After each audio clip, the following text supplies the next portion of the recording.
you want to start or scale your property development business to 8 figures and beyond, then you're in the right place. This is the Property XPerts Podcast with Ben Richards and Jack Diggins, two serial entrepreneurs bringing weekly insights from our award-winning businesses. In these podcasts, you'll learn how we found, funded and delivered over £80 million worth of property in the last 6 years, with templates you can use, deal analysis and deep dive discussions that will help you build your businesses successfully. We hope you'll enjoy. Hello. And boy, do we have a special episode for you today. It is a special Q&A episode where we've grouped together a lot of the questions that you guys have been asking us over the last couple of weeks. And we're just going to hit question after question because that's fundamentally what you guys want to know. The headline this week is, when is a deal worth it? We had a really interesting question come in from somebody that Jack's going to go into detail on, and there are plenty more where that came from. If you've got more questions, as always, drop them down below. If we don't get through to them this week, we will definitely put them on the agenda for next week. We do have quite a few questions to run through, so it might not make it, but if it's relevant, if it's a good question, we'll answer it. Cool. If you haven't tuned into us before, we are Ben Richards and Jack Diggins. We run XP Property amongst other construction, property related, service-based businesses, an architectural practice, a surveying practice, HMO management and property management company. And as part of XP Property, which is our main development and investment business, we aim to deliver 1,000 homes and £1 billion in property in the UK. And we do that by collaborating with trusted investors. We have various open investments from £200,000 investments all the way up to £5 million restructuring of portfolios and equity investments for larger property development. So if you're looking to invest in UK real estate and want a safe pair of hands that are award-winning property developers, we would love to speak to you. So reach out at info@xpproperty.co.uk or comment down below, or there's lots of links down in the description to get hold of us. On today's agenda, there is just one thing, and it is your questions answered. It's the 9th of January. Probably those that are very beady-eyed will notice that Jack and I are at a Ground Up live event today. So hopefully, we've managed to speak to you today in our different forms, our twins. But spoiler alert, this is pre-recorded. Jack and I are very tired. It's Thursday evening, and we've got to get up early for the Ground Up live in the morning. But it will be a fantastic event if you are going to the Ground Up. Hopefully we spoke to you. Hopefully you had a great day. It's going to be jam-packed. I'm really, really looking forward to it. So excuse the tiredness, but we're going to jump straight into it. We've got some amazing questions. So let's jump into the big one, which is, and I'll read it out for Jack to answer, from Andrew Pichu Gov.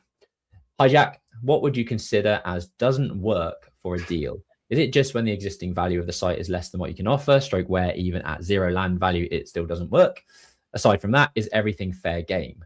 Would you spend time trying to get a deal over the line, even if your appraisal shows you can only offer around 50% of the asking price, by explaining how you reached your figure and why the site is overpriced, particularly when dealing with the seller off market? Thank you very much, Andrew.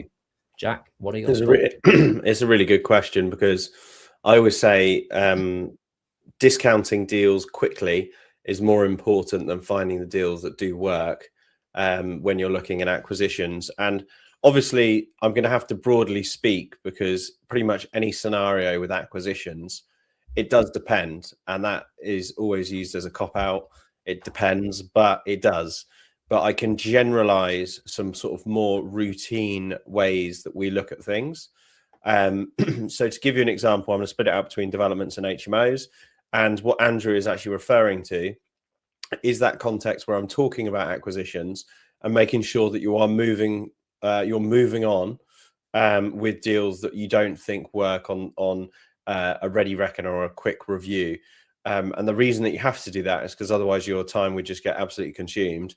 If you're looking at every angle, if you engage your planning consultant on everything, if you speak to your architects on everything, if you engage so much work at the front end, you're just going to spend less time looking at various different deals to find that needle in the haystack.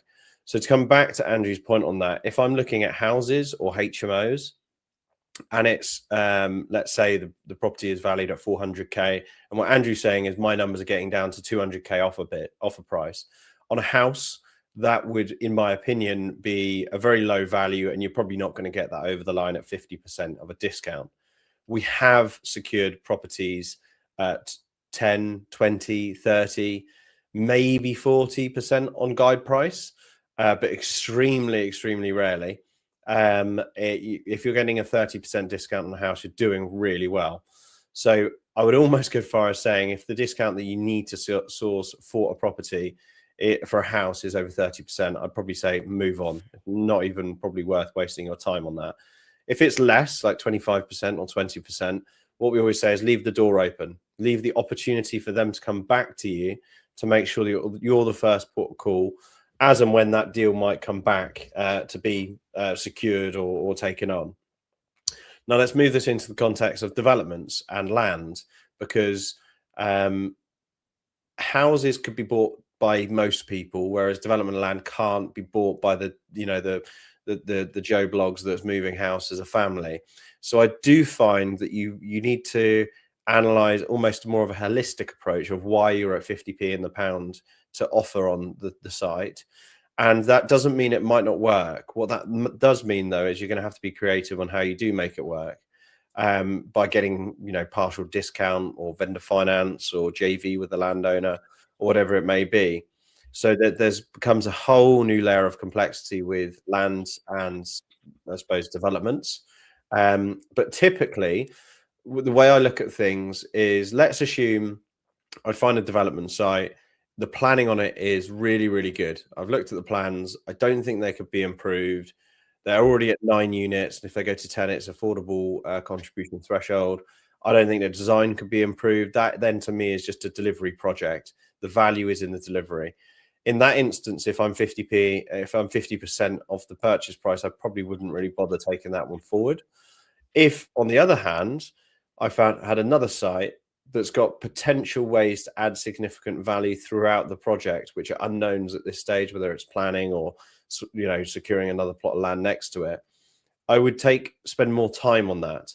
But all this process is trying to encourage you to do of what to do. Is, let's assume you're looking at 10 sites, and across those 10, you've got some that are 5% within remit of purchase, all the way down to your 50%, Andrew, that you suggested, and everything in between. So 50, 45, 40, 35, 30. The emphasis on this is to spend more time on the deals that are closer to the value that you can get. So there's more likelihood that you're going to get those ones over the line. So it's not all about bidding someone in the ribs 50% discount. It's about you analyzing your process and making sure that you can follow up on the hotter deals that are more likely to be secured. And also, when you do get to the point where it's 50% discount, there's no value add there.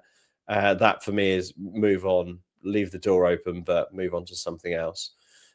So I hope that helps. Nice. I'm flicking around in the background, by the way, because I wanted to point people in the direction of season 3, episode 10, Jacquisitions, processes and secrets that Jack spent 52 minutes going into detail on a lot of this stuff in terms of, making offers, how to offer, what to offer. I think one of the things I recall you always saying is about making soft offers over the phone to agents. So, not taking loads of time, like pulling a formal offer together, but just speaking to the agent and saying, they're asking for 400, 420. Our number starts with a 3, and see where that sits, and just having like a soft approach rather than an actual sort of formal offer, just to sense check. I think it's our most viewed live, that video. There you go. Go and watch that now. It will tell you all you need to know about buying loads of property. Cool. Question number 2, one for me. Thanks, Jace. I think Jace, over the last probably 2 weeks, has probably been our biggest viewer. It seems as though he's been binge watching everything. So thank you very, very much. And you've been raising some really, really good questions for us to attack, and making some really good comments. So thank you very much. Question on whatever video this came from: how do you go about estimating what SUDs will cost at an appraisal stage? So SUDs are, before I jump into the question, SUDs are a sustainable urban drainage system. Ultimately what the government, I guess, ultimately are trying to do is stop overloading Thames water pipes and drainage pipes with rainwater. So when it rains, instead of directing all of that rain to a pipe which is already under stress, a sustainable drainage approach is using something like permeable paving, like you see on screen, whereby the rain hits the paving. There's gaps between the paving where the rain can seep down into a sub base, which is permeable, which means it's basically just soaking into the ground. So it's not, it's spreading all of that rainwater as opposed to directing it into one place, which is already under stress. And there's lots of other ways in doing it. You've got, like it says here, you've got green roofs, which retain some of that water. You've got rainwater that can go into water butts that can be then used for landscaping, watering your landscaping, underground filters, ponds that filter the water naturally, swales. There's various other things. Soakaways are obviously kind of a big one that is relatively common. So a soakaway looks something like this. This is a new age soakaway. Old age soakaways used to be basically holes in the ground where they threw loads of bricks and rubble and stuff that effectively created like natural voids in the ground, but you had this big opening, fill it with like bricks and stuff. There's voids between those bricks, and obviously the water kind of sits in those voids before then dissipating into the ground. Modern day, you use these plastic crates, which have a void ratio of something like 90%. So it's very, very efficient. The water goes into that crate and it stays there until and it soaks away over a set time frame. So these crates, for example, might take all of the rainfall from a storm, store it in these soakaways to then dissipate into the ground afterwards, or control the level of runoff from the rainwater into a drainage system, for example. So that's the crux of what's being asked. That's a sustainable urban drainage system, and the question is, how much will it cost? ChatGPT tells me something like £30,000 on top of standard drainage for a 3-unit London scheme, including permeable paving, attenuation tanks, etc. Does that sound about right, or do you have a different way to go about estimating SUDS costs on top of the standard stuff when this ends up as a planning condition? A very short answer, and Jack's already used it. It depends. It's so incredibly site specific. It depends on a lot of things geotechnically. So if you've got clay in the ground, for example, water isn't going to seep into clay. It's just going to not go anywhere. If you've got sand or other types of more permeable ground buildup, then it is going to be able to kind of soak away faster than if it was clay, for example. It depends on where you can put the attenuation tanks, the crates. If you've got crates that have to be 50 meters away from the source of what you're attenuating, then obviously there's lots of digging. Therefore, it's going to be more expensive. There's going to be more pipe work. So it really does depend. It's something that asking ChatGPT is a good place, as we always say, a good baseline. Throw it into ChatGPT. At least you've then got a figure to use. But ultimately, you are going to have to speak to some civil engineers, speak to some SUDS compliant designers, speak to some geotechnical engineers, and get potentially a better sense of the likely cost. And that comes with experience, comes with network, and comes with kind of knowing the right people. So I understand completely where you're at. It's a difficult thing to put a price on at the very start of a project, but you've got to put something down on paper. And then as you progress through the project, once you've won, once your offer's over the line, then you start doing the more detailed analysis. And during offer to completion stage, if you find out that it's double, triple, quadruple the budget that you've put in there, maybe you use that as a way to chip the price slightly. Say, look, you've looked into this more. We've just seen the planning conditions that have come through. It's going to cost us way more in build to do this. Therefore, our new price is X. And then, you see what the vendor says. But yeah, ultimately, it's going to really depend on a lot of site-specific information. But great. I was also going to add what you could potentially do is if this site is in London, you could look at schemes locally and see if they actually submitted a detailed design plan of the drainage system that they've fitted, because there's a strong likelihood it's probably similar soil types and similar requirements from the planning authority if it's recent. And ChatGPT could then actually quote up a drawing rather than a Analyze based figure on of the two. drawing. Yeah, Yeah. that's a good shout. I think we spoke a while ago about Claude being very, very good at analyzing drawings and tenders. It is extremely competent nowadays at reading drawing information and being able to piece together stuff. So yeah, that's a good way of using ChatGPT. Cool. A bit of a joke question, but I've thrown it in there anyway. David, I know you tune in quite regularly, not caught up on the podcast, but what is Jack's excuse for black handles and chrome hinges on the door behind you? Any comments around that for David? Yeah, I've got an excuse. What's that? The contractor that was renovating this house and another house, I kicked him off both sites at the same time because I wasn't happy with basically what he was doing work-wise. That was everything. Organizing, finish, planning ahead. He just wasn't willing to take any responsibility. So I actually ended up finishing both myself, managing trades and so did he install the hinges and you installed the handles? And I have a feeling, yeah, that's what happened. But I actually didn't really care because it's supposed to be a rental. But yeah, it's a very good spot. But that's my excuse. Beady-eyed. Yeah. Very beady-eyed, David. But I know your projects do have amazing attention to detail. So that's why, I guess. Cool. Something from YouTube. Do you know how in BRRR you use a bridging loan and refinance the property? Is it the same with property development? Now, I did answer this in text form to the question on YouTube, but we forgot to talk about it and bring it on the pod. But ultimately, it's slightly different. Bridging loan. You might only be able to do sort of light or sort of heavy refurbishment work to the property to then do the works.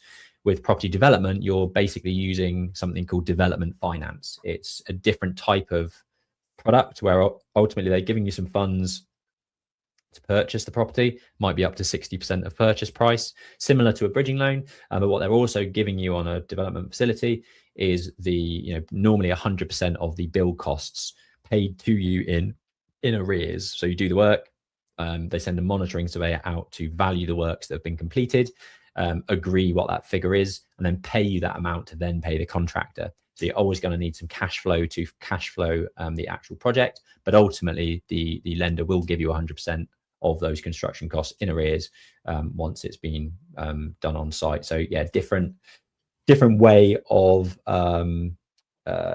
developing. It's slightly different going from a relatively traditional refurbishment of a buy-to-let with BRRR, whatever it is now, BRRRRRR, whatever it's become, and actually going down the development finance route. Anything I've missed? No, it's similar. Similar. You can bridge, BRR, you're probably on a light refurbishment or a heavy refurbishment facility. A development facility is a development facility. But yeah, same, but different. Nice, cool. And you hear us talking about it every week, but we want people to use it because we couldn't really run our businesses without it. But it's Xero. It's an accounting software platform. It's got an app. It's got a website. And we run all of our business through the Xero platform, and we've got a special discount code for you, getting 90% off for 6 months using the referral link on the screen and down in the description. And as a special bonus for the next, I don't know how long they're going to be doing the discount, but you can get 15% off Dext for 12 months, which syncs and plugs in with Xero. It used to be called Receipt Bank. So you can scan your receipts, you can scan your invoices, you can send it your invoices, and it sort of AI reads the information from those invoices and receipts and can reconcile with Xero far faster. So yeah, Xero works really well with Dext, and there are referral bonus codes down below. So get yours now.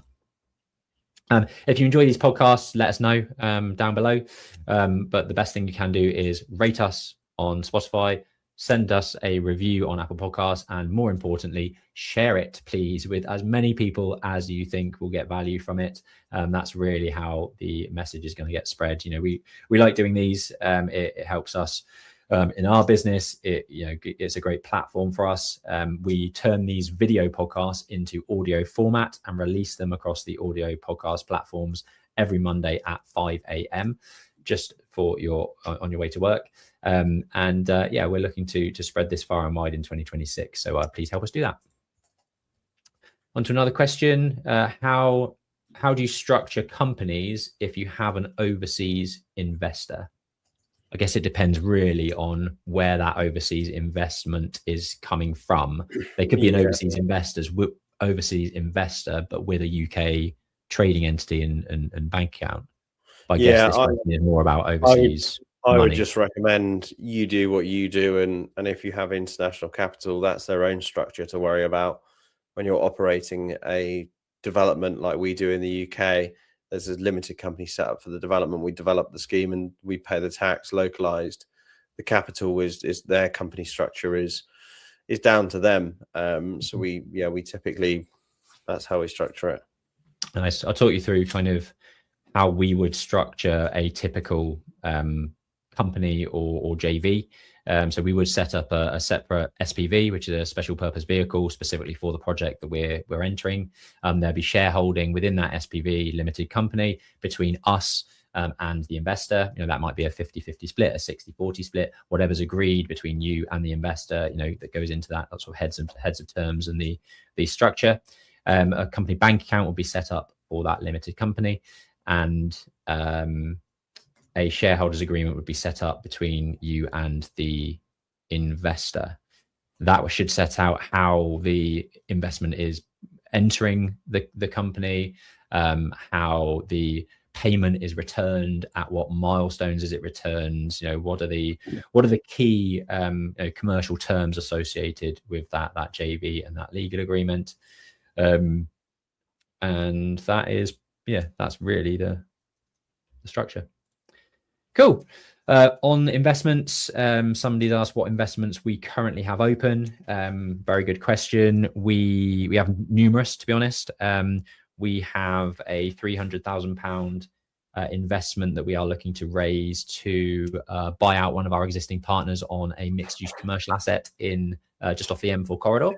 So £300,000. I think we are offering are we allowed to say returns from an FCA perspective?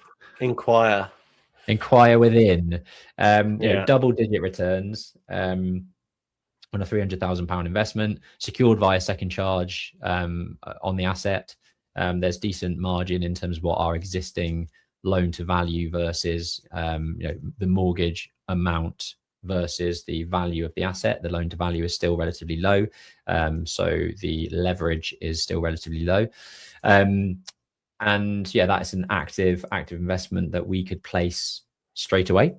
So reach out if you're interested in that. It's £300,000 investment. Actually, one thing I would raise, this isn't property related, this is XP Surveys related. We are also raising £300,000 of investment for our surveying practice. We've got big plans to grow that over the next 2 years.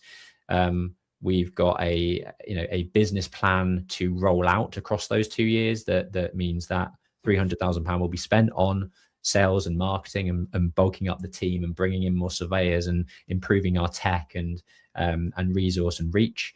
Very, very exciting time for XP Surveys. We are looking into the EIS scheme, which I think we spoke about last week or the week before. It's the enterprise investment scheme. So you get huge tax breaks through investing through that scheme, to the point where you're getting 30% income tax relief, no CGT on any gains, inheritance tax reliefs. There's all sorts of investment reliefs available. So if you are interested in tech, if you are interested in property, this is a great opportunity, I would say. And we're currently creating the slide deck to really push it out there and give everyone the information that they need to make informed decisions on the investment. But if you want to see that, if you want to be one of the first people to see that investment deck, then definitely reach out to us.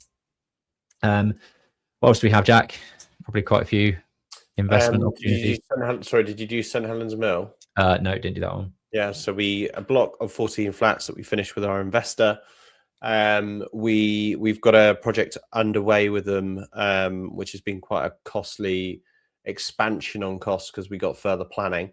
So we both put capital into this project, but basically similar to what Ben said, we've got a £2.2 million loan on a £3.4 million asset. and looking to raise just over 100k on a second charge on that asset, just while we finish off the other project.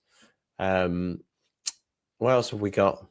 We got some bigger equity projects. We've got a few sort of conversion projects. New stuff, yeah. New stuff, which is both in London and the home counties. The stuff that we're looking at now needs somewhere between 1.5 and 3 million pounds investment for the types of schemes that we are looking to buy. So yeah, we're looking for slightly larger tickets. You know, I appreciate that that's not a small amount of money, but that's realistically kind of the space that we're operating in now. So we are looking to expand our network of partners that have that type of cash, that, you know, wants to take advantage of what we think is going to be one of the best years for buying stock since probably COVID. We mentioned last week around having liquidity around you to buy up stock. We've had a lot of property portfolios across our desk that are off market, that are probably 20-25% below what they are worth. And we have the skills and capacity to deliver upon that, and you know, refurb, deliver, potentially either rent out privately or rent out to social housing providers. You know, we have lots of exit strategies. We have a good team to deliver upon whatever needs to be done on those assets. So yeah, reach out if you've got anything from 100 grand through to 5 million. We have lots of opportunity to come across our desk. So yeah, what investments do you currently have? Those are a few. Somebody else asked, I wanted to ask if you could point me in the right direction in terms of what I should be doing to bring investors on board. I guess that's also related to, question we've so this actually came from a mentee, and I think the hardest, I suppose probably the hardest and the easiest investment project to do is the first one, right? Because it's unknown territory. You're doing something that's out of your comfort zone. You might be flipping houses or buying buy-to-lets or doing HMOs, and projects are coming, but the capital's not there because it's still tied up in projects. So that first one is always a learning curve. But the reason I say it could be the easiest is probably because there's quite a lot of people that have been watching what you're doing that might be interested in what you're doing or joining or, investing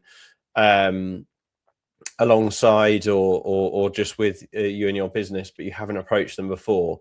I mean, capital raising and working with investors is semi a full-time job. You could probably see that on these calls, Ben and I put front of house that we do have stuff open when we do.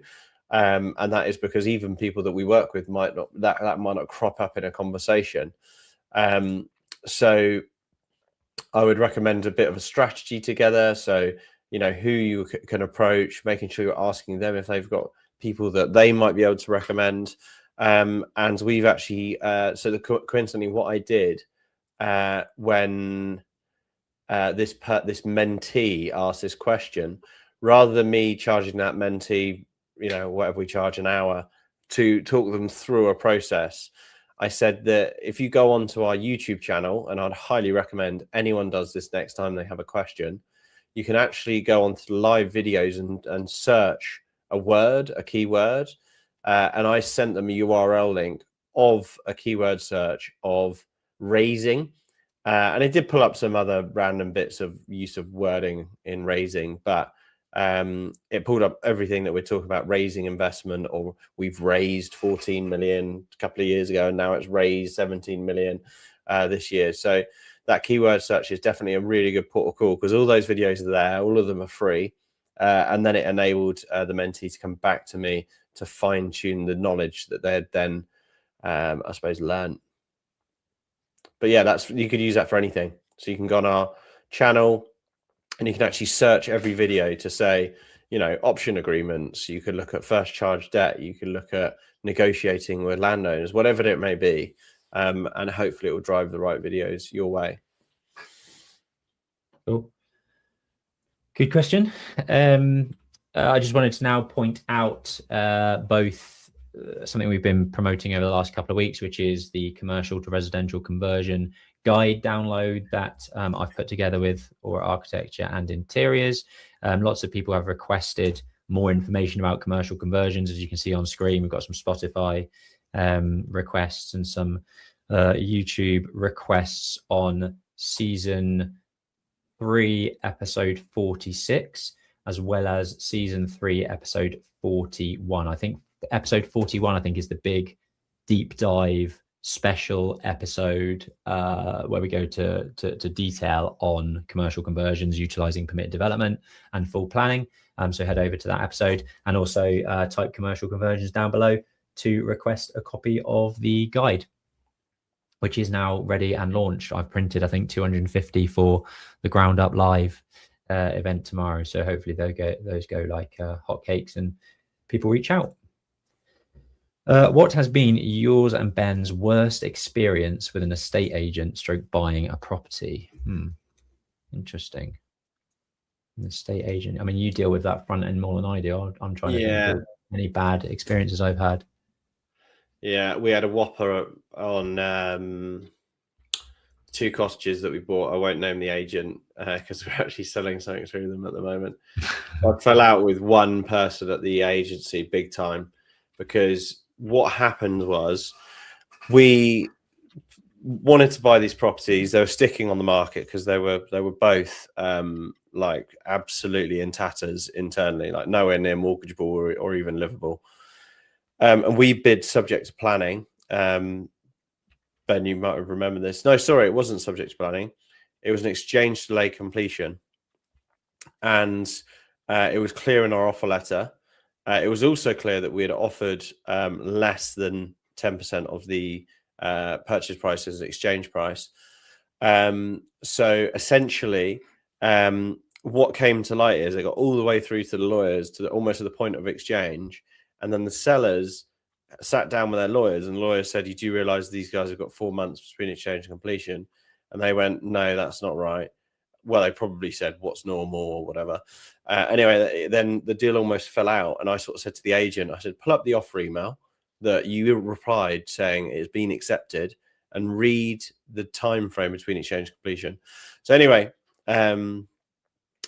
we had a disagreement. I hate to say it, but I was actually in the right, and it was bad management from the agency perspective.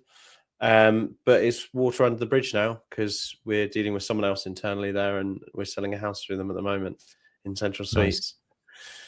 Nice. The only other thing that springs to mind for me is buying this house that I'm currently sat in, which is my wife and I's property in St Albans. This is in like the heat of COVID, when we were literally viewing things on a Saturday, making an offer Monday morning, and it had already gone by Sunday. It was madness, and the mass exodus out of London, which we were part of. But we eventually found this. We loved it. We paid more than what I would have liked to have paid, but ultimately at that time it was madness. But anyway, we had our offer accepted. The agent rang us on the Wednesday or whatever, saying, "You've won, your offer's been accepted, congratulations." So we were like super happy. We'd had a couple of reservations about the property because it's right next to 2 nurseries. So we wanted to check, like, during 3 o'clock in the afternoon when it's nursery pickup, how busy does it get from like a cars in and out perspective, because we've got two cars on the drive, but ultimately you have to go up the road to kind of get to those parking spaces where everyone parks. So I always see what it's like. Sat up in the car park for like half an hour. Estate agent starts walking by, and he's got this woman and this man behind him, and we were like, "That's the estate agent. What's he doing?" Then it sort of started to twig, and we were like, "Is he showing more people around? He's opening the door, he's going in, he's showing more people around." At this point, Laura was like heavily pregnant, not happy whatsoever that we'd had our offer accepted. He was the guy who rang us and said, "Congratulations, your offer's been accepted." So lo and behold, Laura's like stomping out of the car. He then opens the door with this other couple. Laura's standing there like livid. She literally said, I am pregnant and I'm livid, and starts having a go at this guy. And you've got this couple like behind him, like, oh my God, what have we done? What have we done? And he starts bullshitting and giving it all like, oh, I didn't realize. Like, you literally spoke to us 2 days ago telling us you'd won the offer. Obviously, it's an estate agency. He wanted to see if he could get more money for it. At that point, things were going like hotcakes, and he was trying to get more and get us into a bidding war. But it was not a good experience whatsoever. But yeah, I think he'll remember it for quite a while, to be honest. Laura was not in a good mood. Cool. Rye, thanks for your question. What is the best property strategy in London and who's doing it? Good question. There's probably quite a lot around this. It's really difficult in London. It's very, very competitive. I actually this morning or yesterday listened to your latest episode, or one of your latest episodes, Jack, on Ground Up, which was with Jack Wilkinson, the planning consultant. And that was really interesting in terms of what's coming out with urban areas and building more intensively around locations where there's train lines, tubes, etc. Communication links. So that's going to be quite big going forward. The build to rent, I think, strategy, if you can afford to go big, that's always going to do well in London. And build to rent is way different to building stock for the private market. When I looked at this for the Berkeley Group, it was very much like hotel type vibes, where you've got all services on the ground floor, where you've got a gym, a cafe, like her work from home space, pool tables, all this like communal stuff that is what young people want nowadays. And then you've got rooms that are 18 square meters, for example. So they're not rooms that are national space standards as a flat. You've got rooms that are hotel-like, repetitive, really simple to build. They're all the same. You can build the bathrooms in pods off-site, push them in like we used to do at the Berkeley Group, for example. And I imagine they do really, really well, and that's why funds and larger institutional, pension funds are looking at doing that more intensively, because there's good money to be made, I think, with that type of strategy, where you can get lots of dense rental rooms in one place and have the management all there as well for efficiencies. What other stuff? I think buying as a flip in London hasn't been viable for a long time, unless you've either got a construction company yourself, don't pay any finance, you're just buying it cash, developing it cash. Even then, it's super hard to flip properties in London, I think, nowadays. Anything you think is good in London?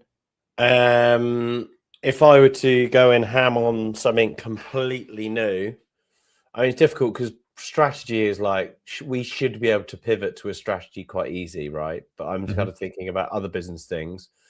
Anything to do with fire, I think, is a great business, service-based business to be running at the moment. Anything to do with any like modern change, like Amazon pickup boxes, they're becoming much more popular. Advertising. I just think the problem with London from a property strategy, like trying to buy real estate, is there's a lot of people that do stuff in London that don't need to borrow from banks. So we're already 10% worse off than all of them. 20% if it takes 2 years to do a project. So it is super competitive. It's a tough one. I think Ryan might have been goading for me to mention what he's doing in London. He's growing a sales team in London, an investment sales team, to raise capital and then distribute it into lovely little places like Darlington, which is like Oxfordshire, but it's just got more crime and everything's worth what's worth a garage in Oxfordshire. Cool, good question, Jordan. I like this question as well. Very off piece and a bit different. If you had an extra 2 hours a day this year, where would you spend it and what skill would you learn? Interesting. It's a good question. 2 hours a day is a lot of extra time, a lot of Yeah, extra time. I don't think I give anything 2 hours a day, if I'm honest. Yeah. I know Jordan quite well, so I don't want to say something that I think would be good for him. I kind of want to keep it generalized. What would I do? What would you do? Literally you, not. Yeah, I know. I think I'd spend a bit more time in service-based businesses, whatever that may be, whether that's XP surveys or something different. Jordan and I have kind of had this chat before, and I actually mentioned fire would be a good thing for him to get into. Like, I just think there's just such a good gap for any good money there. Yeah. They can pretty much bend you over a barrel and charge what they want because it's needed, and they are in massive demand. So but yeah, really good question. I would probably play some poker in those 2 hours. It's not going to happen, so it's wishful thinking, but that's what I would do. Emma, property developments, your experience, good or bad with title splitting? I'm looking at splitting a house into 2 flats. It can be an absolutely amazing strategy. If you can buy a block that's unbroken and split it up, there's potentially instantly 10-15% of additional value that can be found in that. And we had one of these problems trying to refinance one of our current assets where a RICS valuation on a 5-unit block came back 15% less, because that's what block freehold properties often get valued at. Because if a mortgage company has to take over the management of the building and has to sell it, in a fire sale, for example, they're selling it as an investment sale, which will have to have some sort of discount. Whereas if they were selling 5 individual units, they can shove that on Rightmove and it can sell individually, and you're likely to get a higher value for those individual units. That's the way that they look at it. I think it's absolutely bonkers, if I'm completely honest. But so then going into that 5-unit scheme, splitting the titles and then selling them individually, if you've got the time to do that, if you're not holding loads of finance, that can be a great way of instantly adding value. So yeah, title splitting is a great way of doing it. One thing that because my first property development was effectively title splitting a large garden plot. So I bought a 1-bedroom house with a large corner garden, got planning approval for a 2-bed house on the side of it, split the title, and then obviously I've got 2 titles, and I can treat each one individually.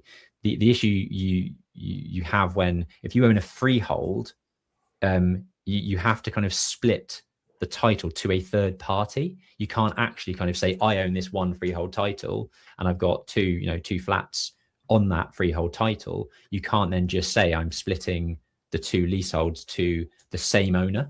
It has to go to a third party. So whether that be your limited company or another limited company, or you and your dad, or whatever it may be, there are regulations and rules and legal sort of ways of doing things that do add a few complications when you're splitting a freehold title into different leasehold flats.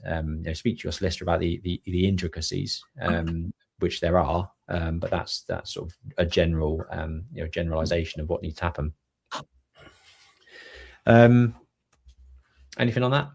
Yeah, I was going to say, get your ducks in a row super quickly, because land reg is about 6 months to get titles registered at the moment, and some banks, as we learned, have to see it registered before they can complete on it, which is crazy.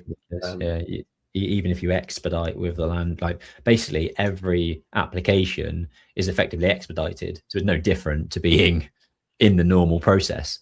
So it's like the old age speedy boarding on a flight. That's it. Just everyone buys it, and therefore if everyone's got speedy boarding, it's not speedy. Exactly.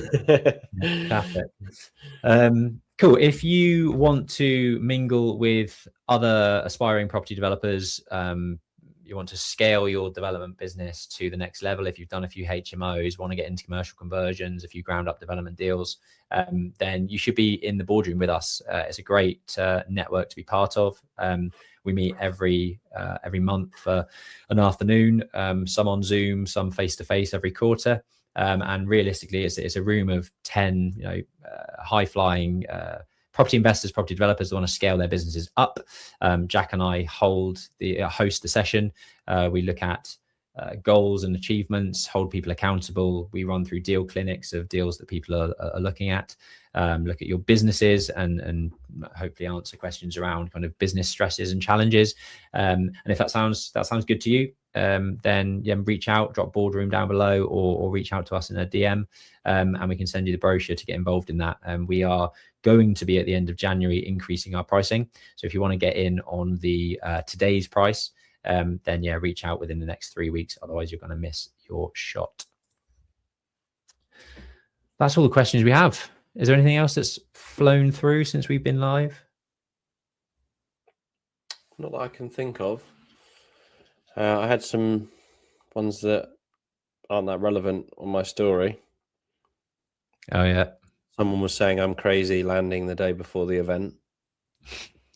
Yeah, I've got a 40th birthday party on Saturday the 31st or whatever it is, and we are then flying out to Dubai on the Sunday. So I've got to go from Somerset back home to then get ready to then go to fly out. But what we like, busy.